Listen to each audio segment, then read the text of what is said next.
Hello, OP friends. Um, I always have such a hard time starting these videos. I never know like what to open with. Of course, I want to reach for my sleep and say like, I'm really tired today or whatever. But I won't do that. I'm going to try to just go straight into the video. So if you are joining me for the first time, if you're coming from the Myers-Briggs community, I am, I guess, a typical INFP. I'm tested as an INFP in Myers-Briggs, but if you're coming from the OP Objective Personality community, my current unofficial type so far has been MF, SI, FI, sleep, consume, blast, play. And I'm the more I ponder on that diagnosis, the more I believe that it really is what I am, the SIFI. It definitely threw me for a loop for a few days, and you can watch my past videos of me just reacting to that type. It's definitely not what I imagined or thought I would be, but the more I unpack it, the more it makes sense. I fought it in the beginning, but it makes so much sense. And oh, another very exciting thing is that Benjamin got back to me, and I'm put in the rotation for the for typing that his team provides, and so I can't wait for that. He already sent over like a whole bunch of questions that I'm gonna answer in video form and send back to his team, and like I'm so excited, and um, I I think I think a lot of that this play energy that you guys might be seeing is really related to the fact that I love personality typing, and I just can't help but be so excited and enthusiastic about it. And like I'm sure all of you guys know, but unless you're coming from the Myers-Briggs world, but if you're into like OP, it's not something that you can really like talk about with the people in your life, because it is a little too technical, and it is kind of like not like geeky or nerdy, but there's a lot of technical things that you can't just like throw out there, because like people aren't going to understand, and in order for them to like talk about it on your level, you would kind of have to like have them go through all the material and learn. So I think that's why like I love making these videos so much, is because I know that I'm talking to people who are just as into personality typing as me. And like I think that's so cool. And like thank you to everybody who's reached out to me, whether it's on like YouTube or Discord or Telegram or Facebook or any of that. Like I love hearing back from you guys, because we can geek out about personality types. And I even heard from someone who said, hey, like I watched your videos and all of our mannerisms are the same, our hand movements are the same, even your light sprinkling of curse words are the same. And like I've never met anyone that was even remotely close to me, like and my personality. Not saying that I have like a huge like group of people in my life to begin with, but yeah, I've never met anyone that's similar to me. So I can't wait for her to make a video. I thought it would be like super funny if like maybe in the future we do like a split screen where we're talking to each other, and it's just like we're like personality twins. Like that kind of stuff gets me so giddy and excited. But anyway, yeah, I'm meeting so many cool people and talking to so many cool people. So like thank you for being such a cool community. Like I think the Myers-Briggs community is it's kind of a shit show now. Like it, all of the like it's in like for memes and stuff, it's all in good fun, but I will say that the content has become a little too diluted and inaccurate. So I think it's good for just like stereotyping and just like getting a general categorization of people and the world. But yeah, I will say that it's a bit of a shit show now. um, I, for, I forgot where I was going with that.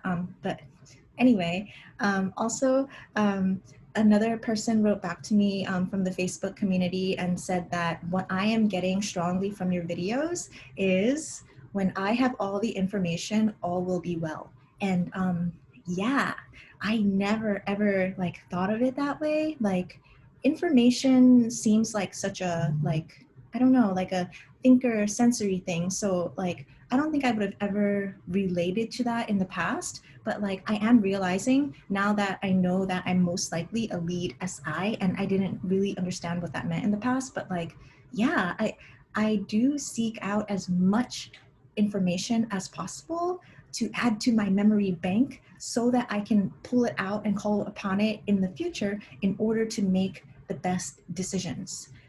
So in that sense, like, yes, I am constantly seeking information, and I feel at peace when I have all of the information because I can sort it, rearrange it within myself, call upon past experiences, like resort it there, reshuffle it, and then pull out the best scenario or the best like expected pathway forward.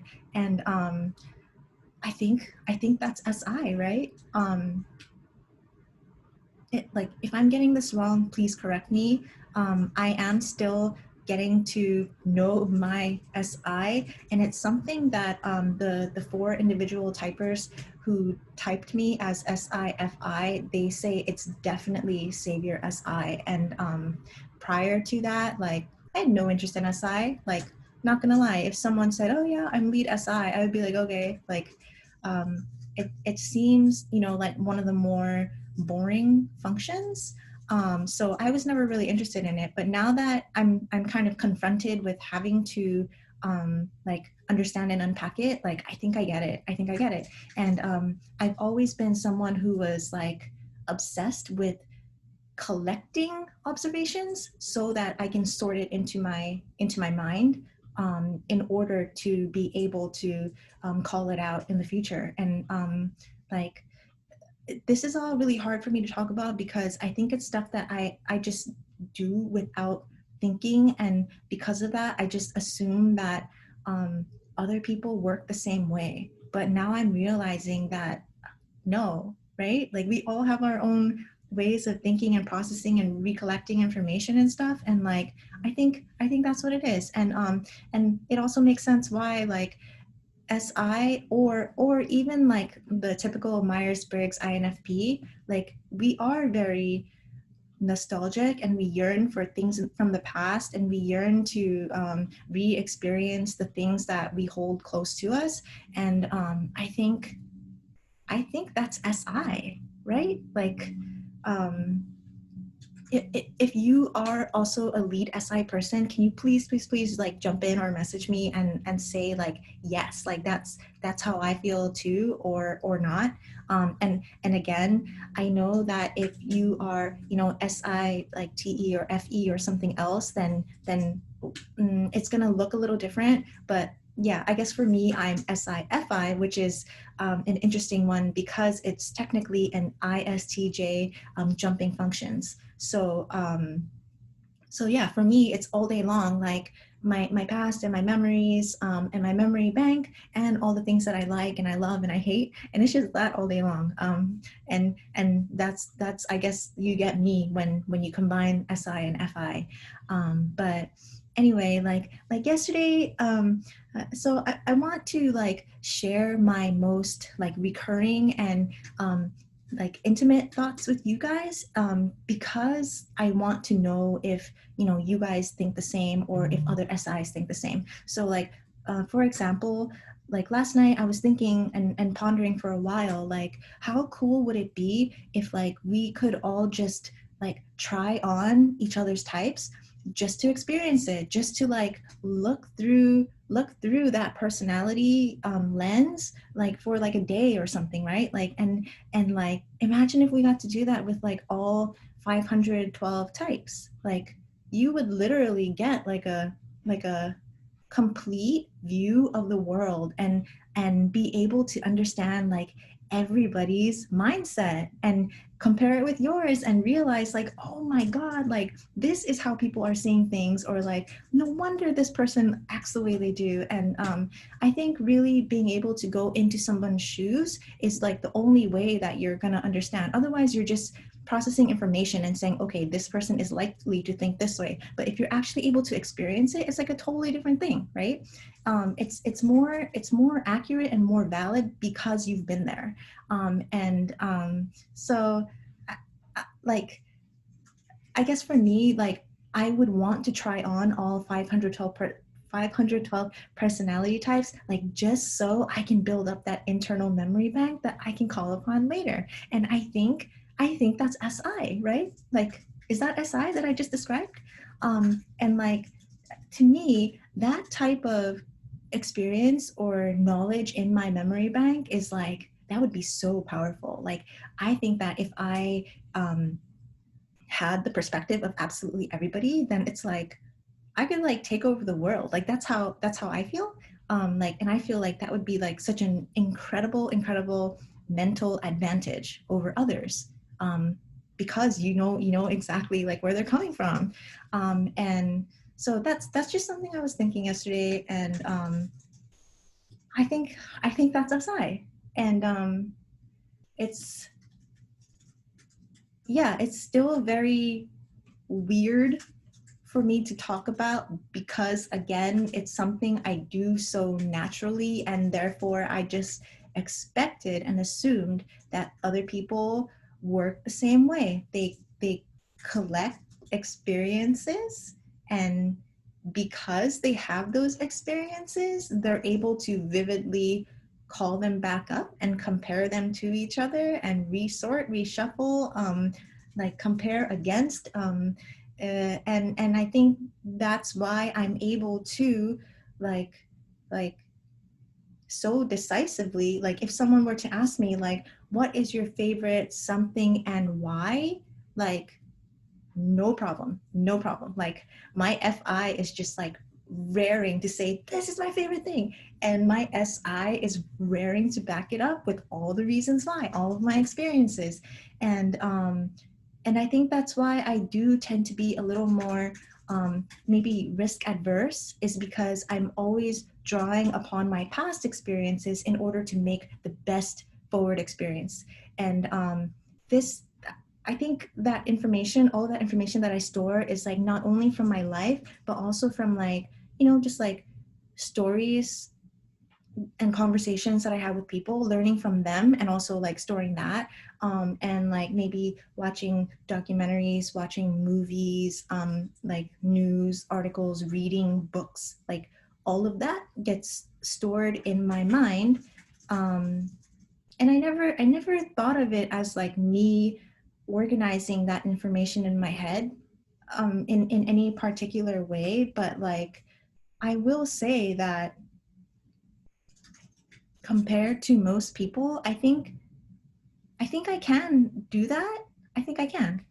Um, but again, I have no one to really compare that with, so I don't know if like what I'm saying is like overly obvious and you guys are like, well, duh, or I don't know. So if you do have any insight, like, please reach out to me. I'd love to talk about this. And another thing I wanted to like just sort of bring up real quickly today is like, I'm wondering if it's an SI thing to be like overly nostalgic and have like a box of like sentimental items. And like, I wanted to show you mine. I'm not gonna like open it or go into it today, but like, this is my box of like just sentimental items, and it's full of just like letters that people have written me that I cherish. Like, I really treasure like letters, and um, like once in a while I'll pull them back out and reread it, re-experience the same feelings, and then in that sense sort of like validate myself and say, oh yeah, like this is how this person feels about me, so like I must not be a shitty person. Or like, I think I hold on to a lot of just sentimental things. And I also have like pictures in here, just like past concert tickets, movie tickets, just like little tiny trinkets and gifts that people have given me, things I've picked up on travel, and these are all like just little tiny things that are super sentimental to me, and like I would never throw away. And I would say probably like 80% of what's in this box is really just like cards and letters. So I don't know, maybe like in a future video, I'll pick out a few things and just kind of show you guys like what it is that I'm talking about. But do you guys, like, if you're also an SI, like, do you also have a little like sentimental box? Because that would be interesting to hear. And I guess along that topic, like, I don't like throwing things away. I never have, and I think I really like annoy my like my mom, who is a INFJ in Myers-Briggs. Like, she's always like making these decisions about like what to throw out, what expired, and just always like clearing things out. And she's really good at that. And my husband too, like he loves throwing stuff out and like just like consolidating and organizing. But for me, I hate throwing things away, and it's because every single thing that I have has like a memory or attachment, and I get so attached to things, and uh, yeah, and because of that, like I just can't throw it away. And it's always like the two categories of they're either like really sentimental and special to me, or I feel like they're gonna be like useful in the future, and so I don't want to throw it away because I see the potential of it being fixed or being applied to something else, or just something like that. And so because of that, I have a really hard time throwing things away. And so and you know, once in a while I'll get these like I'll go into these kicks where I think no, I want a life of minimalism, and so I'll like go on a rampage and throw out like 3 to 5 bags of clothes and stuff. But I think at the heart of it, at the core of it, I am very sentimental. Everything I attach a memory to like absolutely everything. And I don't know, do normal people do that? I'm not really sure. Like for example, this coffee cup I got from one of my friends, and she got it from Anthropology for me because like she thought it reminded her of me, and like I love it, and like I'll always associate this cup to her. And like this little mug thing, like I got this in Japan as a water bottle, and like I love this color, and like yeah, I love it. And even this hat that I'm wearing, like I got this so long ago. I must have been like in high school or something, and I got this hat from someone who was hand making hats on Etsy. And like obviously I can't like wear this out or anything, but like I love it so much that I've kept it all this time. And like and because I'm just doing like a video, I figured like, hey, I could just like throw it on because I like it. But everything I have has like a sentimental memory attached to it, and because of that, I have a hard time letting it go. So that's sort of like I'm trying to force myself to go a little deeper and deeper and deeper into understanding and unpacking and articulating SI, and I think that's what it is. Um, Okay, and then another person commented that they're sensing a little bit of weirdness with the tribe. I don't exactly know what like weirdness means, and I've asked him to clarify, but I kind of feel like he knows, or I know what he means. Like I do have like a weird I don't know, love hate thing with the tribe, where I don't really trust people, but like I need people and I like people, but I don't really like people. But and I always want to like do my own thing. I don't know. So like if you guys have watched any of my past videos and you do like sense that weirdness with the tribe, like please point it out to me. I think it is a blind spot where I am aware that I am like kind of weird with the tribe, but I can't quite articulate it or understand what it looks like from the outside. Like how is my weirdness with the tribe perceived? Like I'm super curious. So yeah, if you do have any comments on that, like please let me know. And I think as I begin to unpack that, I'll probably do another video where I do go into that, my weirdness with the tribe. And that's probably something that I need to confront within myself as well, because I do have a lot of tribe issues. Yeah. And lastly, that same person asked me to unpack why I have this fear of being called boring. And like that's a good question, and I think my fear of being perceived as boring comes from the fear of knowing that, you know, when something is called boring, it means that there's just nothing interesting about it. It's almost like a soulless inanimate object, right? There's no attraction to that object because it's like cool or pretty or useful or interesting or insightful or creative or anything. It's like boring is the lack of all of that. And so to me, being perceived as boring would be like the ultimate insult, because it means that I lack all of those things and that I'm as good as like a NPC, like, and that I don't matter, and that if I don't matter, I don't exist. And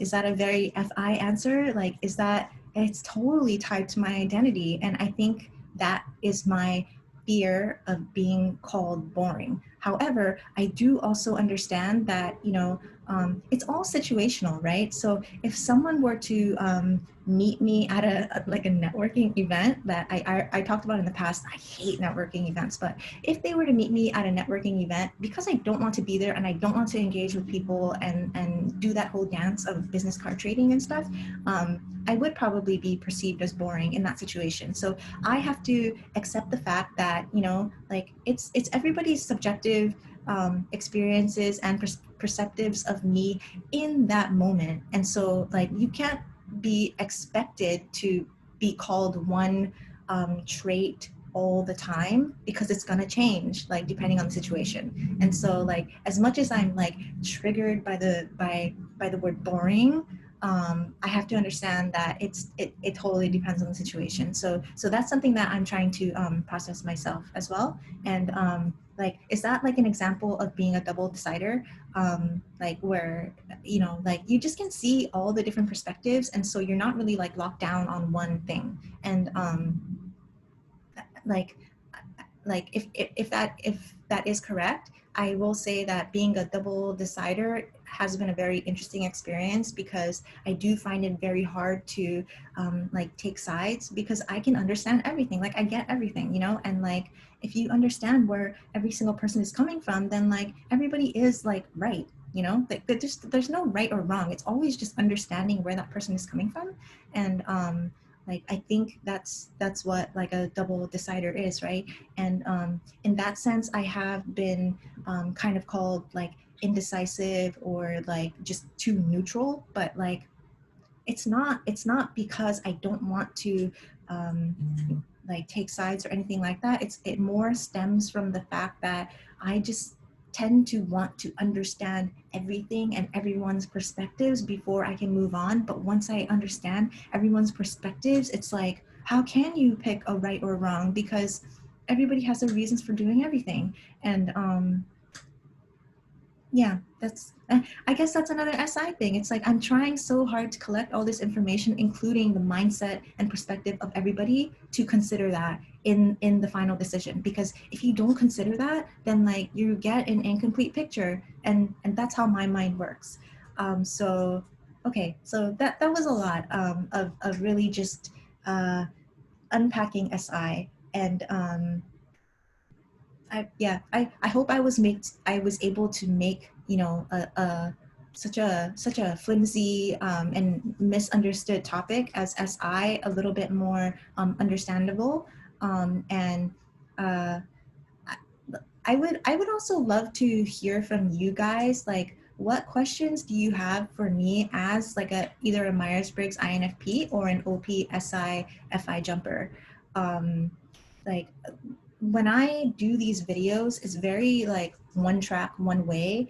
And so I'm really the only one that's like pushing the topic forward or whatever. So like, I think it would be so cool to have like questions where someone else is pulling information out of me rather than me deciding like, oh, I'm going to talk about this today. So yeah, if you guys have any questions for me that like you're curious from the perspective of an INFP or an SIFI jumper, like please ask me, and I'd love to answer those questions for you, like in one of my future videos.